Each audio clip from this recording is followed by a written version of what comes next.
dalam jalur yang sudah benar. Kita berada di jalur tidak memihak. Kita menghormati semua kekuatan. Kita menghormati semua negara. Itulah Indonesia. Saya ingin menyampaikan ini karena kita sadar dan mengerti bahwa dunia kita sekarang penuh dengan dinamika yang berbahaya. Di mana-mana meletus perang, hampir di semua kawasan di dunia, terutama di kawasan Timur Tengah. Beberapa saat yang lalu kita menyadari ada perang yang besar di Eropa, di Ukraina. Sekarang hampir seluruh Timur Tengah terkena. Walaupun kita berada secara geografis jauh dari tempat itu, tapi bumi kita sudah menjadi sesungguhnya kecil. Apa yang terjadi di satu kawasan akan mempengaruhi kawasan-kawasan lain. Bangsa kita, negara kita berada dalam jalur yang sudah benar. Kita berada di jalur tidak memihak. Kita selalu berada di jalur bebas aktif, non-blok. Kita tidak ingin ikut blok manapun. Kita menghormati semua kekuatan. Kita menghormati semua negara. Itulah Indonesia. Bhinneka Tunggal Ika di dalam negeri, tapi juga keluar negeri. Kita menghormati semua bangsa, menghormati semua agama, menghormati semua ras, menghormati semua kelompok etnis. Inilah yang membuat Indonesia sekarang menikmati kondisi yang damai. Kita bisa hidup berdampingan ratusan kelompok etnis, tapi kita bisa rukun. Kalau ada saudara kita yang mengalami kesulitan, seluruh bangsa ikut merasakan dan seluruh bangsa turun. Bencana yang dialami beberapa daerah kita, Sumatera Utara, Aceh, Sumatera Barat, tapi juga di provinsi-provinsi lain, di Kalimantan Selatan, di Jawa, di berbagai tempat di Nusantara. Tapi kita bersyukur kita sebagai bangsa mampu mengatasi. Kita mampu bekerja sama. Kita mampu dengan kekuatan kita bertindak dan bergerak cepat. Satgas Rehabilitasi dan Rekonstruksi sudah kerja keras, dan juga khususnya Satgas Jembatan ini hari ini meresmikan 218 jembatan. Saya ucapkan terima kasih atas nama pemerintah Republik Indonesia, sebagai Presiden Republik Indonesia, dan juga sebagai pribadi. Saya telah membentuk Satgas ini. Saya telah menugaskan Saudara Kepala Staf Angkatan Darat untuk memimpin langsung. Seorang Jenderal Bintang 4 memimpin pembangunan jembatan-jembatan. Tidak hanya jembatan yang besar, tapi juga jembatan yang kecil-kecil. Ya, teman-teman, apa yang disampaikan oleh Pak Prabowo bahwa negara kita adalah negara Indonesia yang tidak memihak negara manapun. Kita berada ya sebagai juru perdamaian dunia, dan ini adalah ketegasan-ketegasan Pak Prabowo terhadap situasi global yang terjadi sekarang ini, di mana Amerika, Israel sedang berperang melawan Iran, teman-teman, sampai pemimpin tertinggi Iran tewas. Dan inilah sikap yang diambil Indonesia adalah sebagai pemimpin tertinggi di Indonesia oleh Pak Prabowo Subianto, mengatakan bahwa Indonesia tidak memihak negara manapun, ya, termasuk Israel, ya, tetap menjamin, ya, supaya memberikan satu perdamaian kepada negara-negara yang lain yang sedang berperang. Tentu walaupun di Timur Tengah peperangan ini teman-teman, maka seperti yang disampaikan oleh Pak Presiden tadi, bahwa tentu negara Indonesia ikut merasakan itu karena kita berada dalam satu planet, yaitu di bumi ini. Ya, sehingga tentu ada persiapan-persiapan yang dilakukan oleh Pak Prabowo.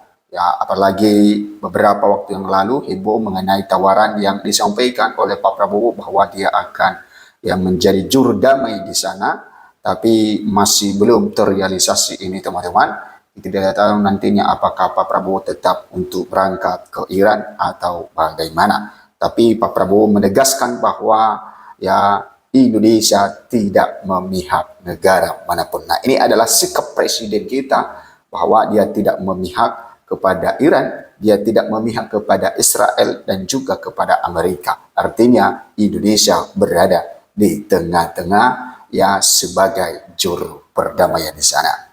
Nah, teman-teman, silakan memberikan komentar Anda bagaimana dengan peperangan kali ini.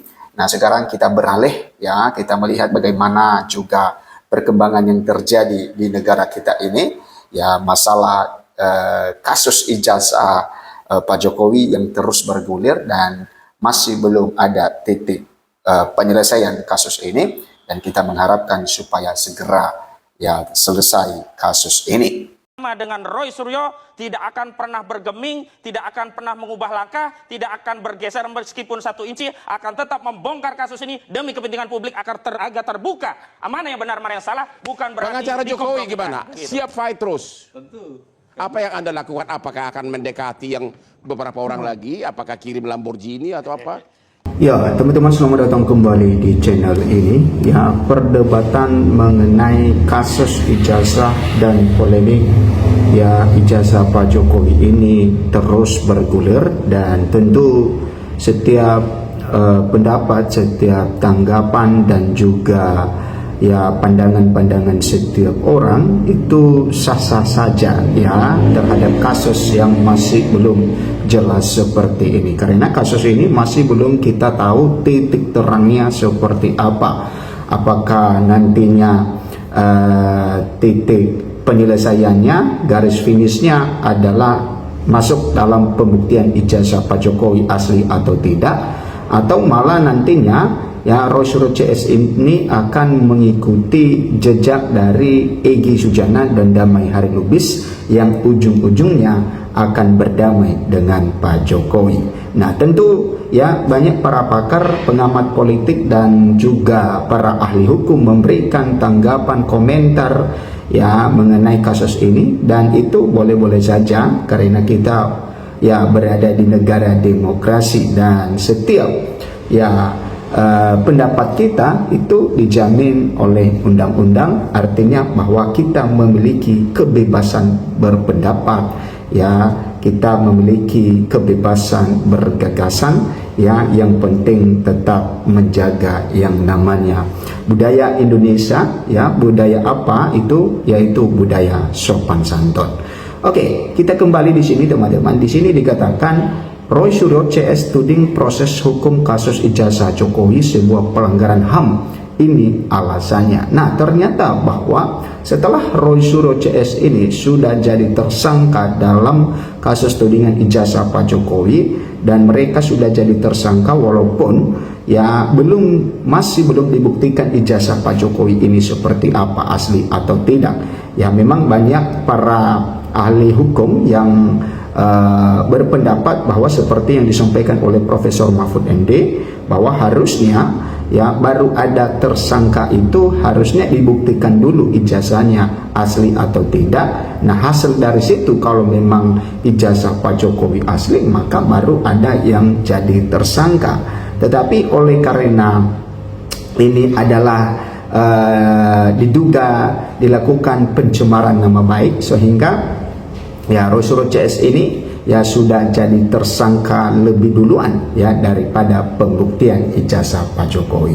Nah, jadi ini yang disampaikan oleh Roy Suryo, bahwa mereka menuding bahwa proses hukum kasus ijazah Jokowi ini merupakan sebuah pelanggaran HAM, sehingga mereka melaporkan ini ya tentu ke Komnas HAM untuk ya menyampaikan ya hak-hak mereka, supaya ya hak mereka itu ya supaya tidak dilanggar dalam proses hukum yang berlangsung dalam penanganan kasus ijazah Pak Jokowi ini. Nah, di sini dikatakan teman-teman, ya tersangka kasus ijazah Jokowi yaitu T. Fauzia menuding proses hukum kasus ijazah di Polda Metro Jaya sebagai sebuah pelanggaran hak asasi manusia. Nah, alasan apa kenapa Dr. Tifa ini ya menyatakan bahwa ya proses hukum ya yang terjadi di dalam kasus ijazah Pak Jokowi ini di Polda Metro Jaya sebuah pelanggaran hak asasi manusia atau HAM. Nah, ini alasannya teman-teman. Pasalnya kata Tifa ya atau Dr. Tifa, ketika statusnya masih saksi hingga tersangka Polda Metro Jaya belum memeriksa saksi dan ahli dari pihaknya. Nah, ternyata alasan dari Dr. Tifa dan juga Roysul CS ini bahwa karena semenjak mereka menjadi saksi dalam kasus ijazah Pak Jokowi sampai mereka ya ditetapkan sebagai tersangka oleh Polda Metro Jaya, maka saksi dan ahli yang mereka ajukan tentunya ya belum juga sampai sekarang diperiksa. Nah, sehingga mereka ya menduga bahwa ini ada pelanggaran HAM di dalam hal ini. Ya, karena tentu menurut mereka sebagai tersangka memiliki hak kewenangan untuk mengajukan saksi dan ahli dari pihaknya.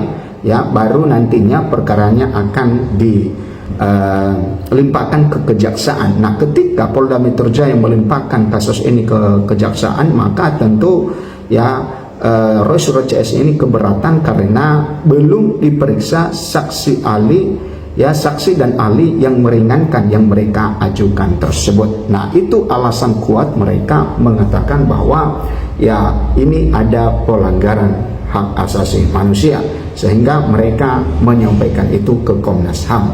Nah, atas dasar itu ya kita lanjut teman-teman. Atas dasar itu T. Fauzia bersama dua rekannya yaitu Roysul dan Rismond Sianipar melaporkan ke Komnas HAM.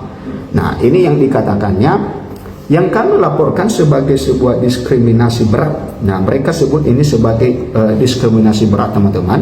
Kemudian pelanggaran HAM berat adalah bahwa mulai dari kami menjadi saksi kemudian naik menjadi terlapor, ya, lalu naik menjadi tersangka. Nah, kami sama sekali belum diberi kesempatan untuk memanggil saksi-saksi dan ahli-ahli kami. Nah, ini adalah pernyataan yang disampaikan oleh T. Fauzia Tiasuma bahwa ketika mereka menjadi saksi dalam perkara ijazah Pak Jokowi ini, kemudian ya naik menjadi terlapor dan naik lagi menjadi tersangka, maka mereka tidak diberikan kesempatan untuk ya supaya saksi-saksi dari mereka itu bisa diperiksa, ya, saksi ahli, ya, tentu saksi dan ahli yang meringankan mereka. Nah, tentu di dalam hal ini teman-teman kita nanti akan menunggu bagaimana respon dari Komnas HAM ya mengenai ya laporan yang dilayangkan oleh Roysul CS ini ke Komnas HAM, karena Roysul CS menduga ada pelanggaran HAM ya dalam proses ya penanganan kasus ijazah Pak Jokowi ini. Nah, kita lihat di sini bagaimana dengan yang disampaikan oleh Rustam Effendi. Ya, Rustam Effendi ungkap orang besar di balik kasus ijazah Jokowi, Egy Sujana, bukan Pak SBY atau PDIP.